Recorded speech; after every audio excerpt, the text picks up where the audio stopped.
వైశాఖ పురాణము 16వ అధ్యాయము. నారాయణం నమస్కృత్య నరం చైవ నరోత్తమం దేవీం సరస్వతీం వ్యాసం తతో జయ ముదీరయేత్. యముని పరాజయము. నారద మహర్షి యమలోకానికి చేరుకున్నాడు. యమలోక స్థితిని చూశాడు. యమధర్మరాజా, నీ లోకంలో నరక బాధలు పడేవారి రోదన ధ్వనులు వినిపించడం లేదేమిటి? చిత్రగుప్తుడు ప్రాణుల పాపాల లెక్కను రాయడం మానేసి మునివలే మౌనంగా ఉన్నాడేమిటి? సహజంగా బహువిధ పాపాలను చేసే మానవులు ఈ లోకానికి రాకుండా ఉండడానికి కారణం ఏమిటి అని ప్రశ్నించాడు. అప్పుడు యముడు ఇలా పలికాడు. ఓ నారద మహర్షి, భూలోకంలో ఇక్ష్వాకు వంశపు వాడైన కీర్తిమంతుడు అనే రాజు మిక్కిలి విష్ణు భక్తుడు. అతడు ధర్మబేరుని మోగించి తన ప్రజలందరినీ వైశాఖ వ్రతం అవలంబించేటట్లు చేస్తున్నాడు. చెయ్యని వారిని తీవ్రంగా శిక్షిస్తున్నాడు. దీనివల్ల ప్రతివారు భక్తి వల్లో లేక దండన భయం చేతనో తప్పకుండా వైశాఖ మాస వ్రతాన్ని ధర్మాల్ని ఆచరిస్తూ చేసిన పాపాలను పోగొట్టుకుని విష్ణు లోకానికి చేరుకుంటున్నారు. ఇందువల్ల నరకానికి వచ్చేవారు లేక వైశాఖ స్నానాదుల మహిమ వల్ల శ్రీహరి లోకానికే పోతున్నారు. ఇందువల్ల నేను మోడైన మానులా ఉన్నాను. నాకు ఇలాంటి స్థితి పోయి పూర్వపు స్థితి రావాలి. అందుకోసం ఆ రాజుపై దండెత్తి వారిని చంపాలి అనుకుంటున్నాను. యజమాని చెప్పిన పనిని చేయక అతడు ఇచ్చే ద్రవ్యాన్ని తీసుకుని ఊరుకుండేవాడు తప్పకుండా నరకానికి పోతాడు. నేను బ్రహ్మచే యమలోకమున పాపులను విచారించి శిక్షించడానికై నియమించబడి ఈ విధంగా ఊరుకుండా ఉండడం నాకు పాపాన్ని కలిగిస్తుంది. ఆ రాజును నేను చంపలేకపోతే బ్రహ్మ వద్దకు పోయి నేను చేయవలసిందేదీ లేదని అడుగుతాను అని యమధర్మరాజు నారదుడికి తెలియచేశాడు. అప్పుడు నారదుడు బాగుంది అని తన దారిన తాను పోయాడు. యమధర్మరాజు తన వాహనమైన మహిషాన్ని ఎక్కి భయంకర ఆకారముతో యమదండాన్ని ధరించి భీకరులైన 50 కోట్ల యమభటులతో కీర్తిమంతుడను వచ్చినవాడు యమధర్మరాజుని తెలుసుకుని యుద్ధ సన్నద్ధుడై యమధర్మరాజును ఎదిరించాడు. యమునకు కీర్తిమంతునకు మిక్కిలి భయంకరమైన యుద్ధం జరిగింది. యముని సేవకులైన మృత్యువు, రోగము, యమదూతలు కీర్తిమంతుణ్ణి ఎదిరించలేక పారిపోయారు. యముడు ప్రయోగించి ఆయుధాలన్నిటినీ కీర్తిమంతుని ఆయుధాల ముందు శక్తిహీనులయ్యాయి. చివరకు యముడు బ్రహ్మాస్త్రంతో మంత్రించి దండాన్ని కీర్తిమంతునిపై ప్రయోగించాడు.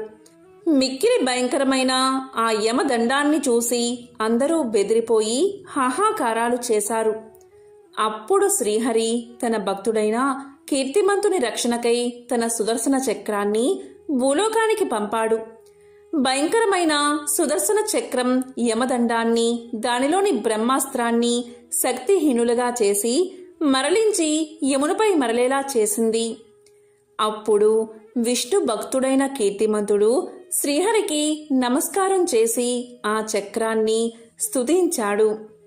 సహస్రార నమస్తేస్తు విష్ణుపాణి విభూషణ త్వం సర్వలోక రక్షాయై దృహదః పురా త్వాం యాచేద్య మంత్రాంతు విష్ణు భక్తం మహాబలం అని కీర్తిమంతుడు విష్ణు చక్రాన్ని ప్రార్థించగా సుదర్శన చక్రం యముణ్ణి వదిలి దేవతలందరూ చూస్తూ ఉండగా ఆ రాజు వద్దకు వచ్చి నిలబడింది.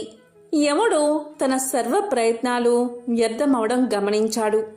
కీర్తిమంతుడు సుదర్శనాన్ని ప్రార్థించి అతన్ని రక్షించడం చూసి మిక్కిలి అవమానాన్ని, విషాదాన్ని పొందాడు యముడు. అప్పుడు యముడు తల వంచుకుని విచారంగా బ్రహ్మదేవుని వద్దకు పోయాడు. ఆ సమయంలో బ్రహ్మ సభతీర్చి ఉన్నాడు. మూర్తములు అమూర్తములకు వారిచే బ్రహ్మ సేవితుడై ఉన్నాడు. బ్రహ్మ దేవతలకు ఆశ్రమైనవాడు.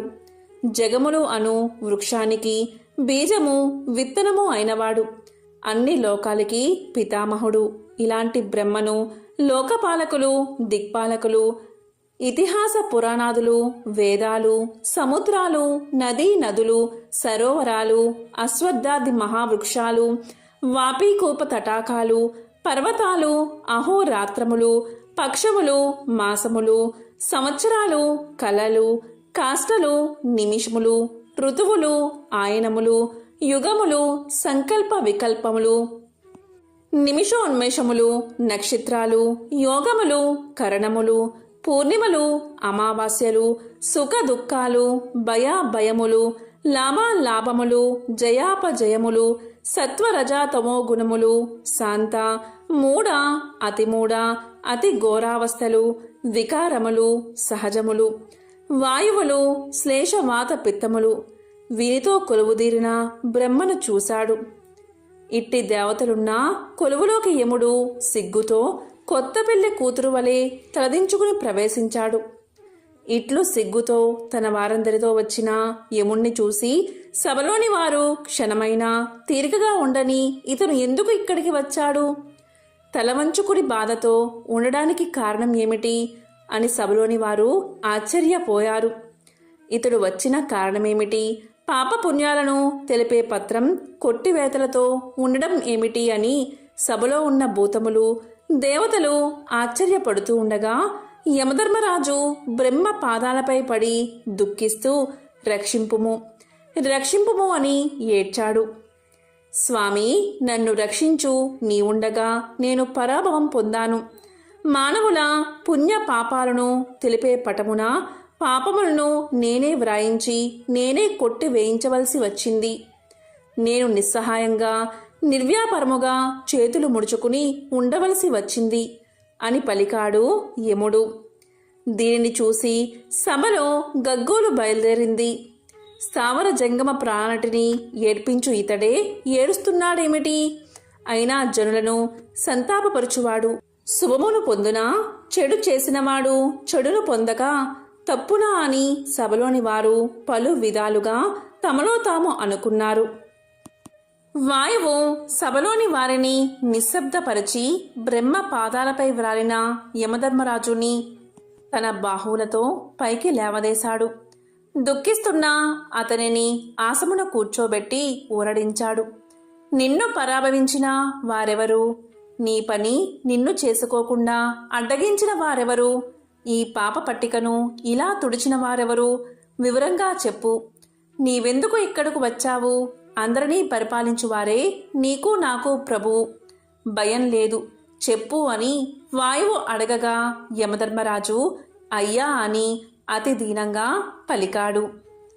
వైశాఖ పురాణము 16వ అధ్యాయము సంపూర్ణం.